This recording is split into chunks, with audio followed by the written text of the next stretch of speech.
بہت خوبصورت بات علماء فرماتے ہیں کہ جو چیز آپ کو نئی سیکھنے کو ملتی ہے سمجھ لیں اس چیز کی جو جہالت تھی وہ آپ سے دور ہو گئی. تو اگر آپ ایک ایک ٹاپک کو سلیکٹ کر لیں, یار میں آج کچھ تفسیر پڑھ لوں گا, کل کچھ حدیث پڑھ لوں گا, پرسوں کسی بزرگ کی سیرت پڑھ لوں گا, رمضان ہے تو رمضان کے بارے میں پڑھ لوں گا, محرم شریف آ رہا ہے تو محرم کے واقعات کیا ہوئے تھے وہ پڑھ لوں گا. تو آپ سوچیں اگر گریجولی آپ پڑھتے چلے جائیں گے تو کتنی آپ کی نالج میں اضافہ ہوگا. اور یہاں ایک اور بڑی کمال کی آسانی ہو گئی ہے کہ پہلے کے زمانے میں تو کتابیں خریدنا, ڈھونڈنے جانا, اب تو سوشل میڈیا کے بعد گیجٹس آ گئے, موبائل پہ ڈاؤن لوڈ ہو جاتی ہیں, آپ کے پاس موبائل کتاب ساتھ ساتھ ہی آپ کے ہے. مجھے اچھی طرح یاد ہے میں ایک بار امریکہ پہلی بار جب گیا تھا تو میں 16 کتابیں ساتھ لے کر گیا تھا. اچھا, پورا بیگ ہی میرا کتابوں سے بھرا تھا, کئی بیانات تھے.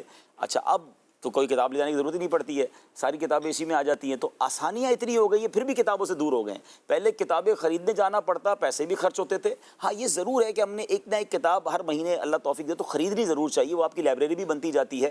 اور اب بھی جو کتاب دیکھ کر پڑھنے کا مزہ ہے وہ آپ کو گیجٹس پر نہیں آتا. لیکن اس کے باوجود اگر آپ سمجھتے ہیں کہ سستی ہو ری ہے خریدنے میں تو کم از کم انٹرنیٹ پر dawatIslami.net پر ہزاروں کتابیں جو کہ لاکھوں روپے کی خریدی جا سکتی ہیں وہ ساری فری میں موجود ہیں. اس ویب سائٹ سے فائدہ اٹھائیں. جیسے عمران بھائی کہہ رہے تھے کہ آتھینٹک مواد, ہیلدی مواد کہاں سے ملے گا, تو dawatIslami.net کی ویب سائٹ ہے. ایسی کچھ اور بھی ویب سائٹس ہوں گی جہاں سے آپ کو یہ پتہ ہے کہ جو میں پڑھ رہا ہوں یہ قرآن و سنت کی روشنی میں درست ہے, صحیح ذرا اس کی تحقیق ہوئی ہے, تو پڑھتے چلے جائیں. ماشاءاللہ اب تو اتنی کتابیں, آپ کو بھی یاد ہوگا, ہمیں بھی یاد ہے, پہلے تو کتابیں لے لے کر جو ہے نا وہ اسٹیکر کی طرف چپکانی پڑتی تھی بیان کرنے کے لیے, یلو مارکر ہوتا, ہاں مارکر ہوتے. اس کے بعد جو ہے وہ موضوع ڈھونڈنے پڑتے تھے. اب تو میں کبھی کبھی کہا کرتا ہوں, یہ ماشاءاللہ مہروز بھائی ہماری شعبہ کتب وغیرہ میں ہیں, کہ یہ لوگ لکھ کر جیت گئے, ہم پڑھ کر ہار گئے ہیں.